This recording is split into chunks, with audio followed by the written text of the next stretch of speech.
Hi everybody, welcome back to another episode of Slurp or Skip. I'm Richard and today I'm delighted to welcome Laurence Whyatt. Laurence is from Barclays Investment Bank, head of Beverage Research, and we're really looking forward to taking you through 3 new drinks releases, but with a little bit of a twist this time. So we're not just focusing on the beverages themselves, but also looking at what they signify as broader trends and signals within the beverage market. Laurence, thanks for joining us today. Thank you for having me. Could you tell everyone a little bit more about your role, what it is you do, how you got into it, because it's quite literally a role I've never even considered in the wider ethos and area of drinks. Sure, of course. So I work as an equity research analyst. My job exists in every sector. I just happen to look at the drinks world, which Perfect. I think is probably the best sector to be able to look at. And our role is really to advise institutional investors, that sort of pension fund managers, or if you were to invest your ISA into funds, those fund managers would invest in stocks and shares around the world. And we're asked to be experts in specific sectors to try and predict whether those investments are going to be good investments or not. So the companies I look at are publicly listed companies that you can buy shares in, and so we should be specialists in those companies. And these will be companies you're aware of, like Heineken, AB InBev, Diageo, and we offer the advice as to whether those investments are good investments or not to fund managers. Perfect. So a little disclaimer here today, we have deliberately avoided any conflicts of interest where we have possibly chosen independent brands, which are also new releases of the last month or two. How did you get into that role? Why specifically drinks? Is there a little bit of background history, family history in this role? What made you choose it? So I worked in finance ever since I graduated from university, but I started off doing what's called mergers and acquisitions, buying and selling companies, which is, as anyone who's done that role, is quite a grueling role. It's sort of characterized by early mornings and late nights and limited sleep. And I was interested in wine in particular from my university days. For whatever reason, I got into that and went down the rabbit hole, as a lot of people do, getting interested in the wine, or different types of wine. And as a result, my sort of holidays, my downtime were going to vineyards, doing my WSETs, these sorts of things. And I was very interested in that. And so when the role came up that I could work still within the bank, but specializing in that specific sector, it was a way for me to sort of combine my hobby with my job. Which means you never work a day in your life. Yeah, absolutely. So, awesome, love that. And what would you say to anyone that's watching this? Like, as a whole, the drinks category obviously covers so many different areas. How would you see the markets performing on a broad, holistic level? And I guess by comparison to perhaps when you started in this side of the business, what are some of the bigger trends and themes that you're seeing in today's drink sector? Sure. So I think it won't be a surprise to people to hear that it's a very difficult time for the alcohol space today, where companies are valued at very low levels compared to where they have been historically. And this is mainly driven by this belief that people are drinking a lot less and that they therefore will continue to drink less over time. I think if you look over the past decade or so, that is the way the world has moved. We have been drinking less but drinking better, as many people in the industry say. But the vast majority of our time is really looking at the American market, because that's usually the biggest market for any of the listed companies at the moment. And American alcohol consumption has been characterized by pretty much 100 years of growth, ever since Prohibition. There have been a few times where that's not been the case, during the Second World War and when America introduced the 21-year-old legal drinking age. But generally speaking, people have been drinking more and more in America. And certainly for the last 30 years, they've been drinking more and more. But since the pandemic, the peak was in around 2021. And since then, we've just seen every year another decline in alcohol consumption. And that is believed to continue, as far as I can see, forever, according to current forecasts. Interesting. Well, that leads us on nicely to our first beverage. And given the time of recording, it's an alcohol-free one. So let's get into it. So the first beverage we've had, and we've promised to review this for about 2 months now, is Elton John's alcohol-free sparkling wine. It's a Blanc de Blanc style, made with Chardonnay from the north of Italy. I haven't tried this product, as usual. I assume you have not tried Elton John's sparkling. I've seen it, but I haven't drunk it. So this was a big story in the trade a couple of months ago. Listed at a very reasonably priced £10, which if you look at some of the more, they categorize it as a premium alcohol-free sparkling wine, but if you compare it to some of the rest in the category, if you look at the likes of Wild Idol, where they're really retailing at around £30 to £40 per bottle, it seems like a really nice alternative. We've obviously got incredibly popular alternatives. Kylie's wine, which blows my mind how successful that's been as a brand, as well as obviously Freshnet and some of the major players obviously within wine. I'll try and do this as quietly as I can. The pro, you've done it before. Done it before, taught by the greats at Champagne Laurent Perrier at a young age in my career.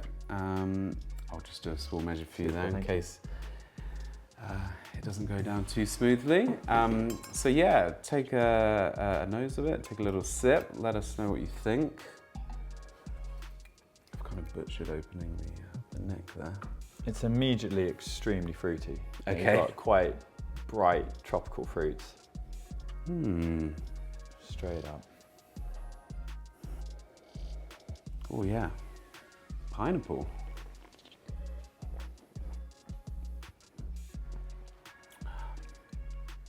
It's very pleasant. It's quite refreshing. Yeah. It's been chilling for quite some time. Not an awful lot bubbles, not much carbonation. They are small bubbles, but there aren't very many of them. I will give this a full pour in a second just to see if that makes any difference. Very, very light, which I always hate as a descriptor for alcohol-free anything, broadly speaking. But I'm not getting the carbonation, which actually might not have been an expertly open cork. It might have been there was actually a lack of carbonation there. I've got no problem with the carbonation. Okay. It's still quite, you can taste it, I can feel the effervescence in my mouth. It feels quite full bubbles. Actually, yeah, on second sip, and I'm getting a little bit of acidity. It's slightly squeezing in on the cheeks. If you were to be served this blind, would you instantly know it was alcohol-free? Yes. Yes.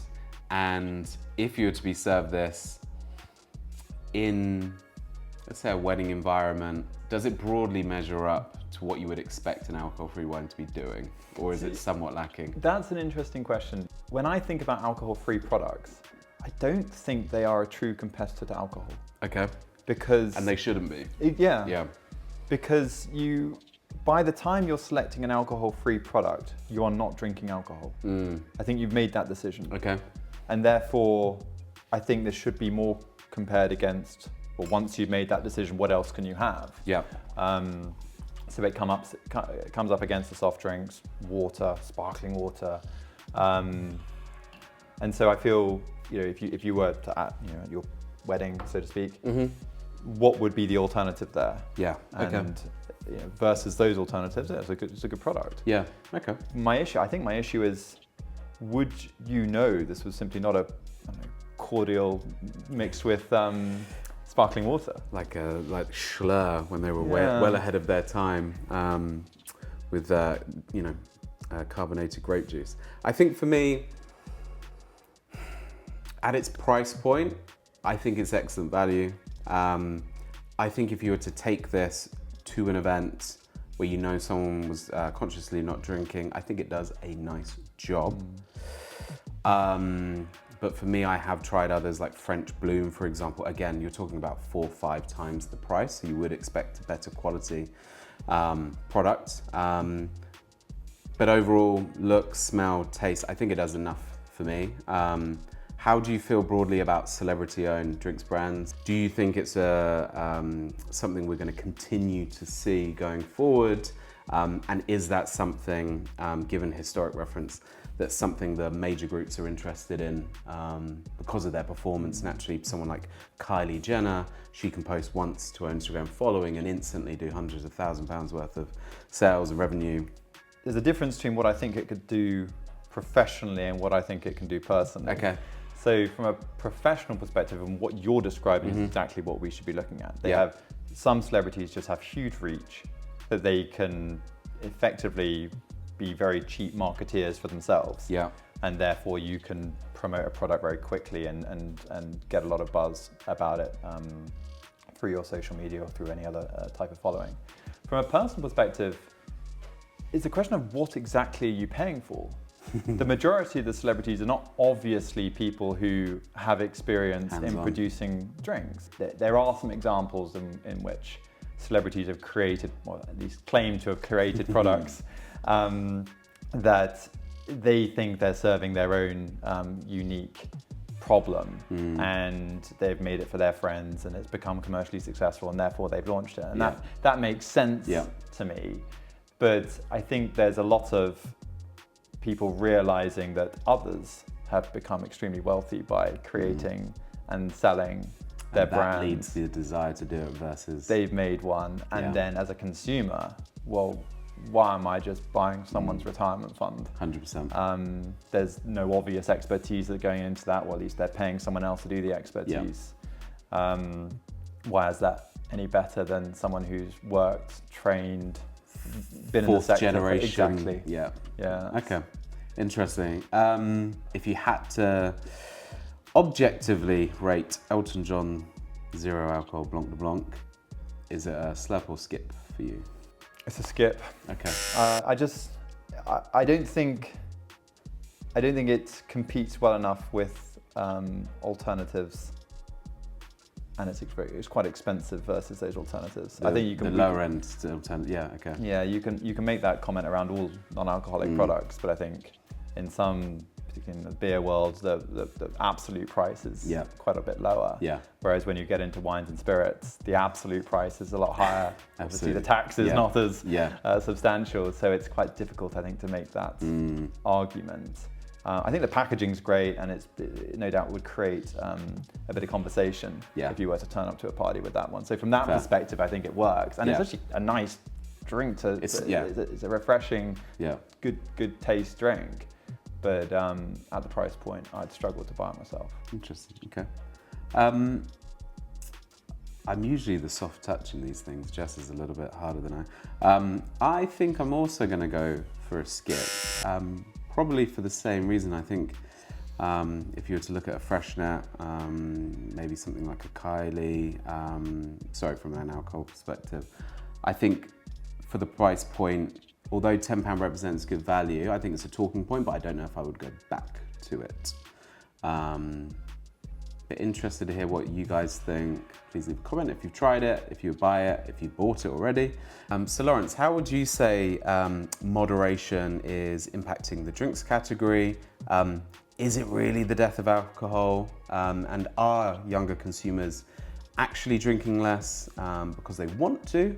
Or are there kind of wider macro trends at play? Well, Rich, I think that is the right question to be asking, because this is a topic that is written about a lot. And I think sometimes it's written perhaps not as precisely as it could be. Okay. Because people talk about things like Gen Z not drinking as much, but Gen Z, I think the youngest Gen Z person is 14 today. They haven't had the opportunity, exactly. Or they shouldn't have had the opportunity. So I've seen charts such as this is the total spend by Gen Z on alcohol compared to the total spend of millennials or older generations on alcohol, and of course it's a fraction of the size. And people are saying, well, that's the proof they're drinking a lot less, which is obviously is complete nonsense. Yeah. So I think what we should look at is legal drinking age Gen Z firstly, which I think you correctly put through in your question, and also, are they different to other generations? Because I think we could absolutely say younger people are drinking less, but everyone is drinking less. So is it? Are they behaving differently to older people? And what we can see in the data is, firstly, and this is US data more than global data, 18-year-olds, which of course are not legal drinking age in the US ever since 1984, and this happened state by state in the late 70s, they've been drinking less. They used to be about 80% of regular consumption of 18-year-olds back in the mid-70s. That's fallen down to about 25% today. Wow. So it's been a significant fall over the past 50 years, and that's been a pretty straight line. So yes, 18-year-olds are drinking less, young people are drinking less, you might argue that. But then when you start looking at 21-year-olds, or we look at the 21 to 30-year-olds, ever since the early 90s, they have been pretty static around the sort of 70-75% regular consumption. You can, if you squint at the charts, you can see a bit of a tick up into 2010 and then a bit of a tick down after 2010, but there are not dramatic changes there. And then when you look at the more recent data, sort of since the peak in 2021, the sort of post-pandemic lull, there has been a bit of a decline, but there's been a decline in pretty much all age groups. And then when you start bringing in income into this, the American government put out data on how much people spend of their income on various categories. And recently, Gen Z have been spending pretty much the same percentage of their income on alcohol as all the other generations. And actually in the very latest data, they're spending more than the other generations on alcohol. So I think it's quite hard to argue that there's something distinct happening amongst Gen Z that's not happening to the American public as a whole. And so I tend to agree with a lot of people in the industry. This is largely an economically driven downturn, and there's not something different about young people today that means this downturn should continue. I tend to expect American alcohol consumption to grow again in the years to come. The big question is exactly when does that happen? Yeah, of course. And are there any markets that are really, so obviously you talk there mainly around US data, are there any other markets globally that are the complete polar opposite, or they're really disproving the decline of alcohol? I know India is performing particularly well. What are you seeing more globally? Well, the big one that we've talked a lot about is China. So China, if you look last decade, was a really important growth market for a lot of companies, both in particularly cognac. It's the biggest cognac market by value. Scotch whiskey more and more, and beer. It was a really good growth market. They had an issue around anti-conspicuous consumption or anti-corruption around 2014 to 2016. But apart from that, it's been a very healthy growth market for the last decade. But again, during the pandemic, or just after the pandemic, we've seen quite a severe decline in alcohol consumption in China. And in fact, per capita, the Chinese are drinking half what they drank in 2015. Wow. So there's been a significant decline. And we put that down to the demographic changes in China.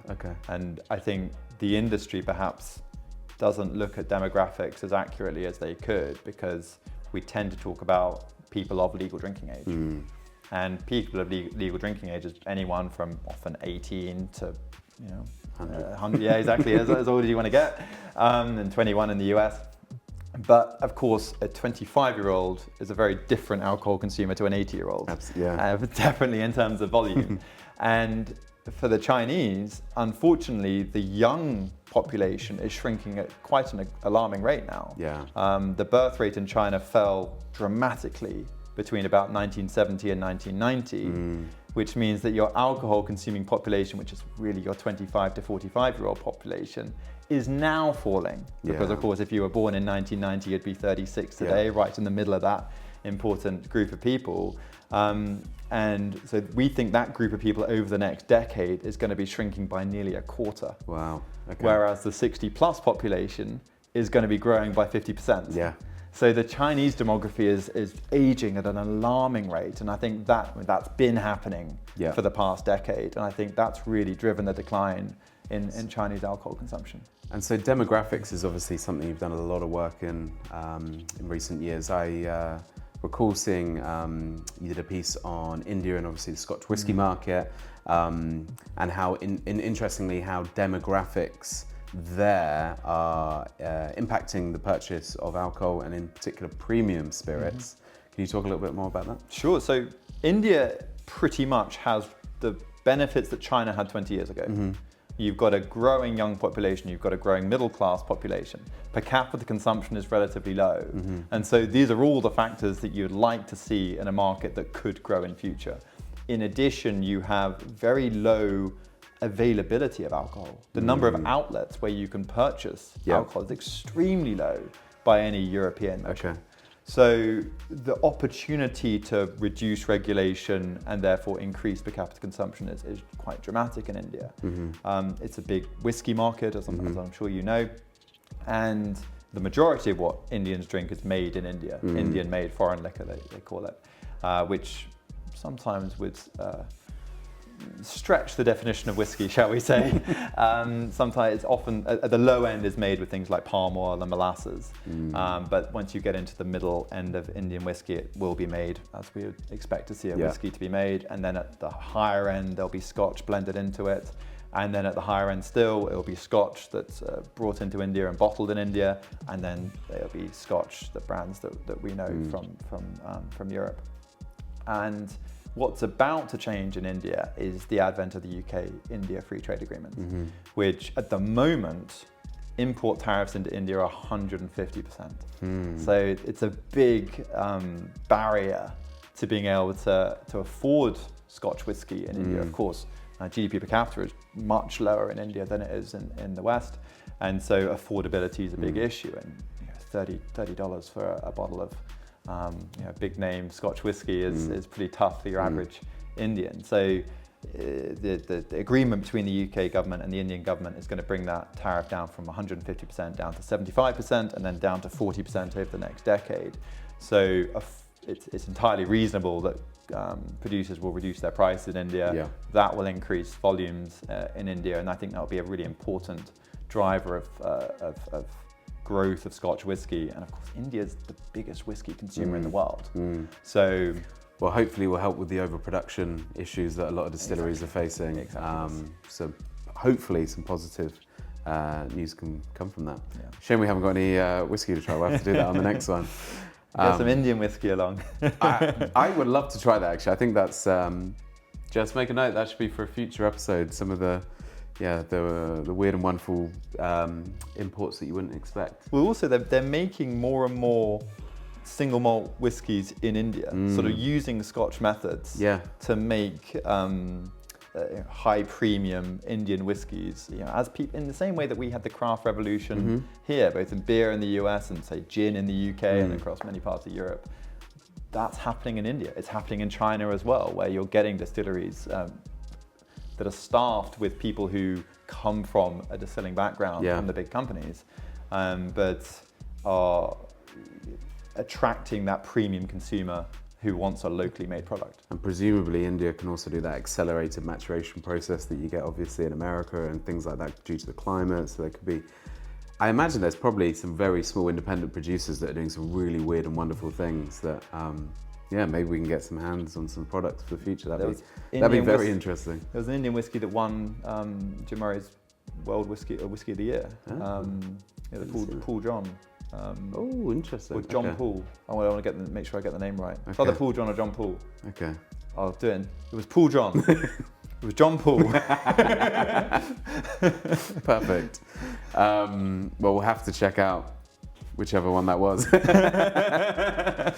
Perfect. So next up, we have Mezcal Reina. This is launched in the UK in the last month or so. A female-founded business by two ladies who had lived in the UK for 20 years but couldn't find an equivalent to their native mezcals and tequilas here in the UK, so they decided to produce their own. They've been around since 2017 but not widely available here in the UK, and they're rolling out into specialist retailers and the premium on-trade. So I said that they've made the cork beautifully easy to open, and they have, like a Provence rosé cork. I'll just pour a small dash into the glass. So this tequila is made from Oaxaca It retails for around 60 to 70 pounds per bottle. And this is the lowest end of their premium Mezcal range, ranging all the way up to hundreds of pounds with different expressions, aging, reposados, etc. Laurence, we've picked this because premiumization has been a word as long as I've been in the drinks industry, and we've seen that in various different categories. Tequila seems, and premium tequila and mezcal seem somewhat recession-proof. So what are you seeing with tequilas and mezcals globally, here in the UK and the US? It's a relatively new category, shall we say, for some of the big companies. If you look back 15, 20 years, it was one that people didn't really pay a huge amount of attention to.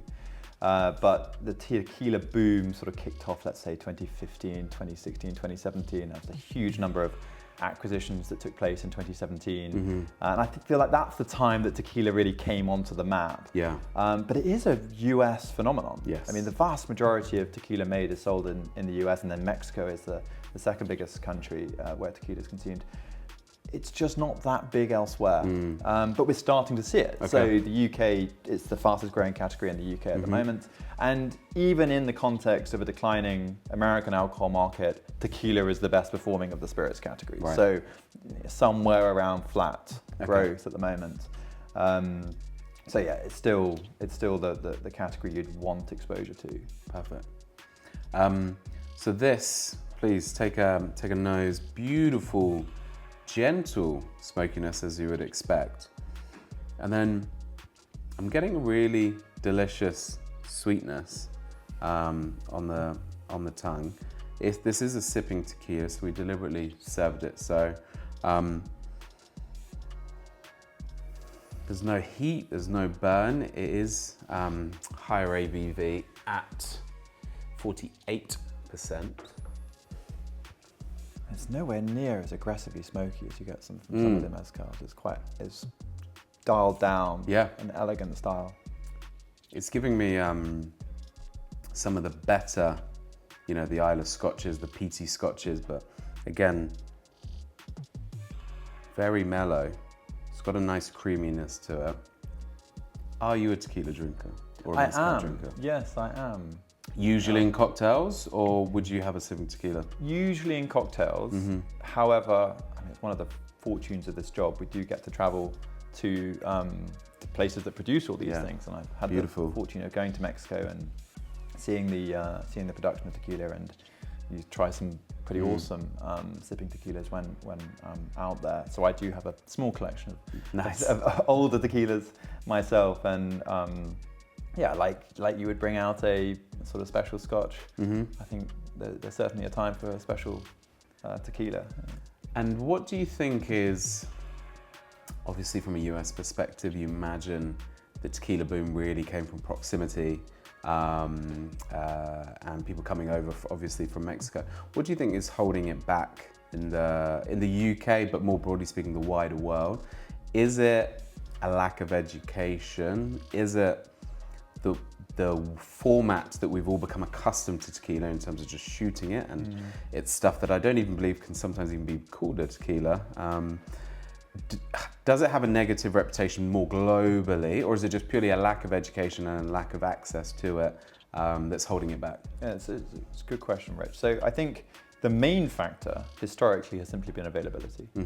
And the Americans wanted so much tequila at the end of last decade that the Mexicans simply couldn't make enough. Right. It takes a good minimum 6 years to grow an agave plant, and most producers would want to grow them for a bit longer than that to make a high quality agave. So we're looking at probably 8 years to grow the plants. And so if the demand increases in America, you can't suddenly create a load of tequila because the agave need that long to be in the ground. And so so the Americans wanted a lot more, the Mexicans couldn't supply it, therefore there was this sort of supply constraint, and prices of agave went extremely high. Then we've gone through this decline, and because it takes so long to grow the agave plants, the Mexicans grew a lot more, the prices were high, so they grew more, and then the demand started coming off, so the prices have come right down for agave. So now there's this huge availability of agave, and you're seeing a huge number of tequilas being produced and more celebrities getting involved in the industry. And so now there is more supply available, and hence we are now seeing more tequilas go globally. Nice. So that's starting to come off. But I think your second point around the sort of perception of tequila as being, you know, we say drinking for effect, rather than... That's the most diplomatic way I've ever heard that put. I might the next time I'm out with my friends say, should we drink for effect? It has that association. And so we need a bit more education in the industry, I think, to bring education levels up to understand around aged tequilas, around anejos, around reposados, and why they're different to the tequilas perhaps that you tried at university. Yeah, absolutely. For whatever reason that you were trying that tequila. Yes, absolutely. I don't often sip tequila. I think I've only ever done that in work-related tasting environments. It's incredibly smooth. I love it as a cocktail ingredient because it adds that kind of vegetative, earthy, slightly umami style depth to a cocktail, where classically with most white spirits you're not getting that. Very little heat, which is really enjoyable. And then obviously with a mezcal you're getting a delicious smoky aroma. I'm very excited to hopefully take away this bottle and make some cocktails later on or over the weekend. But yeah, I think for me it's a delicious slurp. I think the challenge you will always have in the UK market is education. And if you can win with the on-trade accounts that you're in, if you can get them to create some delicious, exciting serves, and spoiler alert, what we're about to come on to in terms of the RTD category, hopefully the RTD tequila category is going to drive more people actually into the larger format tequilas and mezcals that are available. But for me, it's definitely a slurp. For you? I would agree with you 100%. I think what you're describing is it just has this brilliant balance. You've got that little bit of smoke, you've got that earthiness, you've got those vegetal characters, and no one of those elements is dominating. Yeah. And I think that's really what any great drink has. So yeah, certainly a slurp from me. Slurp, excellent. So Laurence, I guess premiumization, it's been talked about for a long time. Is tequila and mezcals really leading the way within premiumization? Are we still seeing premiumization as making other drinks categories recession-proof? And is that something globally, or are we really more seeing that within the Western market? So tequila, it's like I said earlier, it's still very early in its journey. And when we take this product in that sort of 60, 70 pounds a bottle, yes, it's premium for tequila, but you put that into other, especially aged spirits categories, it's actually not that high up the pricing ladder. If you went into Scotch whiskey or cognac or Japanese whiskey, you can go into thousands of pounds or dollars a bottle, and sometimes into the stratosphere on the price point. So tequila's still got a long way to go before it starts having multiple brands and SKUs in those sort of 4-digit, 5-digit price points. So yes, I think there's still a long way to go in terms of premiumization, and we're still early days with experimentation of how to make tequila. I mean, people have now started doing, can we age tequila in different types of barrels like they do with Scotch whiskey, and that's starting to happen now. But yeah, I would say premiumization has a long way to go in the tequila space, especially given where Scotch and cognac have got to. But in terms of premiumization in general, when we look at the industry, when we've done our analysis, it's simply correlated to economic factors.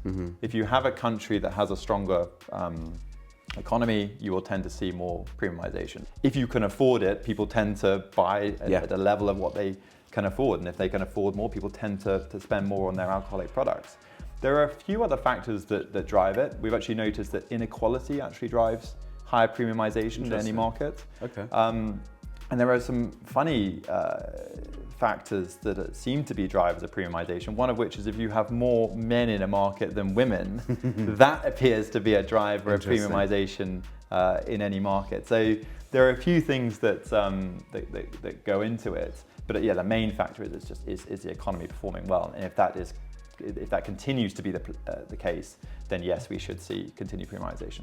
Just to quickly hold you on that point, in terms of a higher male to female population, is that as simple as men would like to show off to win the affections of a female? Can we be as blunt or as simple as that? Is that broadly what that means? I can't say for sure. Like I can give you what the correlations suggest. Yeah. We've come up with a couple of hypotheses, and one of which is you simply have the preference, the drinks that men prefer are some of the more expensive categories. Okay. So you take Scotch whiskies, cognacs, for example, they skew male, unsurprisingly. Tequila actually is a bit more female skewed for spirits categories. But the typical, the categories that women tend to buy a little bit more are often unaged and therefore don't have such high price points. So that could be one factor. But the one you're describing, I tend to prefer, in that if you have more men in any market than women, it's almost like the dating market is harder. So you have to try harder to win the affections. Peacocking. It is the peacocking effect, exactly. So I had dinner with Rory Sutherland a couple of months ago, and the famous ad guru. And we were talking about exactly the same factor, and I told him that what the data suggests, and he immediately came. But he had the best anecdotes as well. He always has the best anecdotes. He was giving me examples of what they saw in Texas and luxury goods around the oil markets, what was happening in Houston, and seeing the growth of luxury products when you see more men and more women, more men than women in any market. But we've seen the same. I've done the work on China, and of course, given that China is an important alcohol market, people have said that the real estate market in China has been driven by the more men than women in the market, and in order to win the hand of your girlfriend for marriage, you need to have a flat, and that people have written has artificially driven up the price of Chinese real estate. So it's a phenomenon that you see across multiple categories, and we appear to be seeing the same thing in the alcohol market. Amazing, which is why your work on demographics is so important, because it really goes into these little nuggets of detail that actually could be more representative of what's going on rather than the broader factors, which is fantastic. It's also great because it's so predictable. And if we recognize that, say, the 25 to 45-year-old demographic is important, well, we can predict that with quite good accuracy. We know how many 35-year-olds are going to be there in a decade because you just count the 25-year-olds today. So when it comes to economic forecasting, it's obviously a very challenging thing to do. Things change the whole time. As anyone who's watched the news in the past, 5 minutes, or even 5 years. What's happened whilst we've been here? Exactly. These things change quite quickly, and it's hard to predict. But things like demographics can ground your forecasts in something that I think is a bit more concrete, a bit more real, and then you can overlay how any sort of geopolitical situation or any other situation is changing. Perfect. Okay, and last but not least, we have a very different style of tequila, mezcal. This is Bad Water Tequila, and the reason we've chosen this is it's just recently got a nationwide listing. In Sainsbury's, it's retailing at £2.75 a can, which is very reasonable. But really the reason we've chose this is RTDs and that convenience format are really representative of one of the shining lights and positive aspects of the drinks industry. So yeah, Laurence, what are you seeing with RTDs? Is this just a Western phenomenon, or actually is every market really embracing the convenience alcohol culture? So, Richard, I'm afraid I've got to be another stickler for definitions, because so how do we define RTDs? If you talk about them in the sort of modern format of sort of ready-to-drink cocktails that we're seeing today, it's the growth sector. This is where all the volume's coming from. But I think you could make an argument that it's a continuation of a trend that we have seen over pretty much 3 decades. So you see the seltzers from last decade, you can go back and you might even argue things like the cider trend that we saw in, when was that, around 2005? Yeah, the early 2000s, like flavoured ciders served over ice. And then you go back even further and you had things like Hooch and Two Dogs in the UK market. They're all kind of offering a similar product, and this is accessible, a little bit sweeter products for younger legal drinking age consumers. And this is the continuation of that. So yes, in the current form, it's the growth space, but you compare that, if you add them all together and you put them with the seltzers, well, seltzers are actually declining now. And these are taking the place of them. But brands that are the large seltzer brands, things like White Claw and Truly, these are now declining in data. And the growth is coming in from the smaller ready-to-drink space. So in total, we're actually not seeing a huge shift. Interesting. But yes, the brands that are doing well are the ones in this sort of category. That actually wasn't how I thought you were going to answer that question, so give me a second. Maybe we'll go on to the tasting of the product. So, Bad Water Tequila. On the nose, not too much going on. Very gentle pineapple aroma. Not really getting anything from the tequila. It is a Blanco though. They have very bold, distinct flavors, usually aligned with whatever the latest trend or popular theme is. And they usually have quite a synthetic color. They feel like they're filled with a lot of things to make it taste as good as possible. I'm actually pleasantly surprised that this feels quite light, quite natural, dare I say it without looking more deeply into the product. But there's also not a lot of depth there. I have no aftertaste of pineapple or tequila. And is this, I guess, just really like a journey juice? You're getting 4.5% ABV, and it's not going to offend you or delight you in either way. I would agree with the latter part of what you said. Yeah, if someone gave this to me blind, I might make the mistake of it being non-alcoholic. Yes. It's a very light flavor. You can taste the pineapple. I might say it's a bit of a synthetic pineapple, but it's actually it's not bad. I'm not going to take too much umbrage at that. But it's the fact that they can mask the alcohol so effectively, I think is quite interesting. And this is also why seltzers, I think, were so successful in 2015-ish, because that alcohol flavor was completely gone. And I think this is in a similar vein. Yes, agree. And I think often with these beverages, they serve a specific purpose. Usually it's when you're trying to transition from, I guess, a lower energy occasion into a more high tempo occasion. That's probably the most polite I've ever put that. My friends are probably laughing at that description. I actually really like the packaging. I think as a modern brand, it stands out versus a lot of the other RTD cans. I think some of the major players, they adopt everything from the parent brand. And so it doesn't bring an awful lot of like variety or excitement or differentiation. So I think from a packaging perspective, I think it looks really interesting. I think from a price point, it's very accessible. You could see that as a positive or a negative. And taste-wise, yeah, as we said, not offensive, reasonably easy to drink, maybe slightly unmemorable. Objectively, I think it could be a slurp. I think it could perform well. I think it could perform well against what it's competing against. Personally, for me, I probably wouldn't purchase it. I think I'm in agreement. I think the packaging, the price is brilliant. You're in that. I think it's very good value compared to what you'd also see on the supermarket shelf. But I'm no longer at the age where I drink for effect. So I think for that is not one that I'd necessarily reach for. And so, as I guess a current trend with this RTD format, do you think it's here to stay? Do you think it could evolve? Could it grow up a little bit, for want of a better phrase?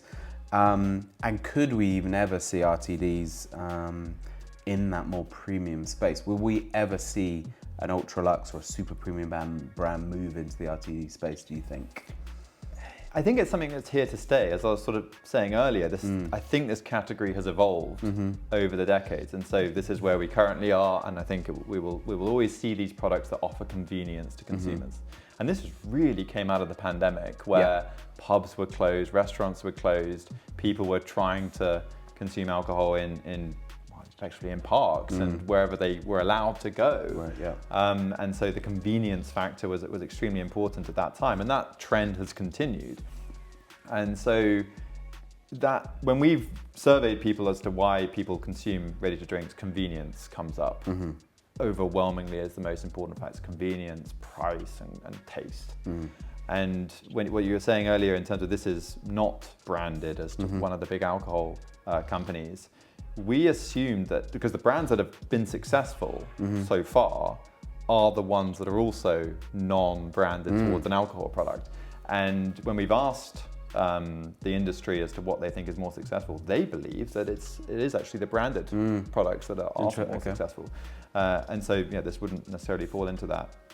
In terms of can it premiumize, I would be skeptical. So why do you pay a premium price point for anything? And when it comes to the spirits products, you often pay for either age, very simply, or very unique or distinct terroir.